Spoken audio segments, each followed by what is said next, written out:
les actifs hôteliers ils sont variés, on est sur un marché très hétérogène.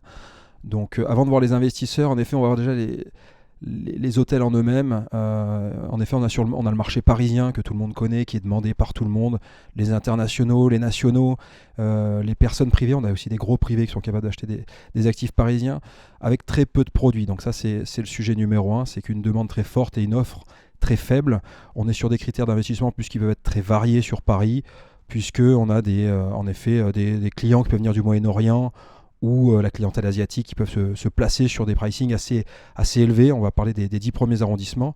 Mis à part ces actifs très prime et quelques actifs très prime, je pense sur la Côte d'Azur ou parfois en montagne, on est sur un marché qui est normal, en tout cas dans une finance normale, avec des niveaux d'endettement qui sont ce qu'ils sont, des returns aussi qui sont ce qu'ils sont. Et on reste sur Paris, ça reste demandé, mais sur les 10 arrondissements à 2 chiffres, en effet, on va être sur un marché un peu plus normal. Donc il y a ce marché parisien, il y a le marché de la banlieue parisienne également, qui est également un marché très porteur. On a le Grand Paris évidemment. On a des sujets qui se développent sur Paris, puisque en effet il y a des sujets de transformation, comme on le sait, il y a des difficultés pour certains investisseurs, institutionnels notamment. Et sur la région, on est également sur un marché qui a été très porteur, notamment les 10 grandes villes. On a quelques chiffres sur ces 10 grandes villes. On a par exemple des RevPAR qui ont fortement augmenté. Alors partout en France, on a plus de 22% par rapport à 2019. Mais sur ces 10 grandes villes, notamment Nice, Marseille et Paris, qui surperforment, qui sont revenus avec des taux d'occupation antérieurs au Covid. Même Nice qui a explosé de 100 points de base le taux d'occupation. On est sur des RevPAR qui ont augmenté de 20 à 25% et des prix moyens pour Nice qui sont en augmentation de 30%, à Marseille de 35% ou encore à Paris de 37%. Sur les autres grandes villes, c'est globalement positif parce qu'on a au moins entre 15 et 20% d'augmentation des prix moyens. Donc là aussi, on a une performance qui est extraordinaire. Ce ne sont pas les seuls concernés. On a également la montagne qui est très demandée en ce moment par les investisseurs, tout comme les Côtes d'Azur ou la côte ouest qui, avec peut-être le réchauffement climatique, donne de nouvelles velléités d'investissement et pour les gens qui y habitent ou qui veulent y aller, en tout cas d'aller là-bas, dans ces zones-là. Donc c'est des zones, tout le marché français est globalement intéressant. En revanche, à quoi il faut faire attention, c'est deux sujets. Le sujet de la détention et l'autre sujet qui va être le volume aussi de ces hôtels-là, puisqu'aujourd'hui on est sur des volumes, donc sur Paris, la recherche d'investissement, c'est plus de 50 clés en gros. On peut avoir quelques boutiques hôtels à plus de 20 clés, 30 clés, mais ça reste rare, c'est des prix moyens d'occupation très élevés. Et ensuite, on a des volumes d'investissement sur la province qui sont de l'ordre de plus 70-80 clés en général. Pareil, il peut y avoir des exceptions, mais quand même, on est sur cet ordre de grandeur. Enfin, sur la détention, ça c'est quand même un sujet important, puisqu'on se retrouve dans un marché qui a été beaucoup chahuté avec la remontée des taux. Et quand on parle de détention, par exemple, en baux commerciaux, directement, ça a été plus chahuté. Ça a été chahuté comme les autres classes d'actifs, le bureau, la logistique et le retail, avec une remontée des taux importante, et donc une dévalorisation de ces actifs. Associé avec un petit stress pour les SCPI, puisqu'aujourd'hui il y a quelques SCPI qui sont en difficulté, qui veulent peut-être distresser ou qui vont distresser, en tout cas c'est dans le pipeline, à voir si ça touchera l'hôtellerie ou si pourront distresser sur d'autres classes d'actifs. Mais en tout cas on a moins d'investisseurs sur cette catégorie d'actifs en mur seul. En revanche, en mur et fonds, ça continue de performer très fortement.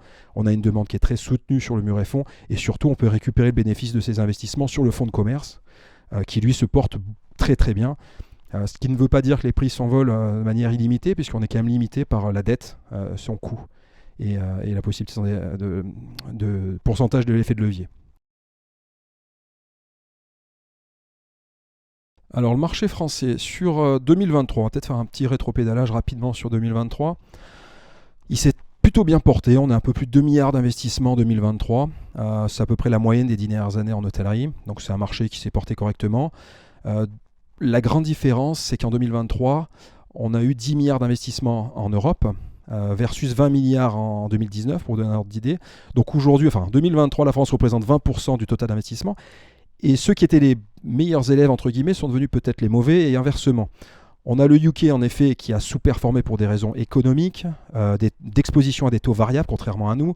L'Allemagne, qui a aussi subi la situation économique mondiale, du commerce, donc il y a une clientèle corporate qui n'est pas forcément revenue. Et enfin, les pays du Sud, qui étaient avant la traîne, c'est plutôt maintenant l'Espagne, qui a, elle, surperformé, qui a été à plus de 4 milliards d'investissements en 2023, donc qui représente 40% du volume d'investissement européen. et qui s'est bâti sur beaucoup de ventes de gros porteurs, c'est vrai. Il y a eu beaucoup de ventes de gros porteurs en Espagne, contrairement au UK où il y a eu une baisse drastique. Donc 2023 était une bonne année pour la France et le Sud en général. Sur 2024, ce qu'on peut annoncer, c'est que le UK, ça revient fortement. L'Allemagne, ça revient aussi. La France, on conclut un premier trimestre hors norme, puisqu'on a presque 1 milliard d'investissements au premier trimestre en hôtellerie en 2024, avec le Hilton Opéra, le Pullman Tour Eiffel, Dame des Arts, le Mandarin Oriental. Pour vous donner un ordre d'idée, on était à 400 millions d'euros sur les 5 dernières années d'investissement au premier trimestre de chaque année. Donc on est sur une surperformance, liée peut-être aussi aux JO. Il y a des gens qui veulent acheter avant les JO. Peut-être qu'ils vont patienter pour d'autres après les JO pour récupérer un peu les fruits de l'opération pendant les JO. Donc un marché qui est très positif. Les décisions sont quand même lentes de manière générale en France ou dans d'autres pays parce qu'il y a des questions qui se posent sur les taux. Est-ce qu'il y aura une diminution des taux directeurs de la Banque centrale? Une question. Et comme je le disais, les Jeux Olympiques.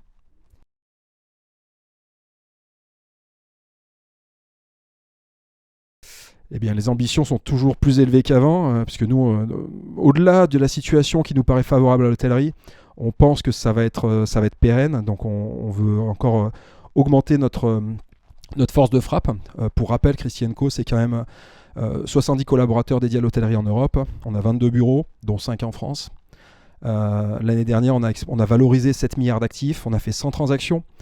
Habituellement, on en fait plutôt 150, mais avec le marché UK et allemand, ça a été un peu plus compliqué. En France, on a réalisé 25 transactions hôtelières. Donc c'est quand même un très beau chiffre sur 100 à 120 transactions annuelles.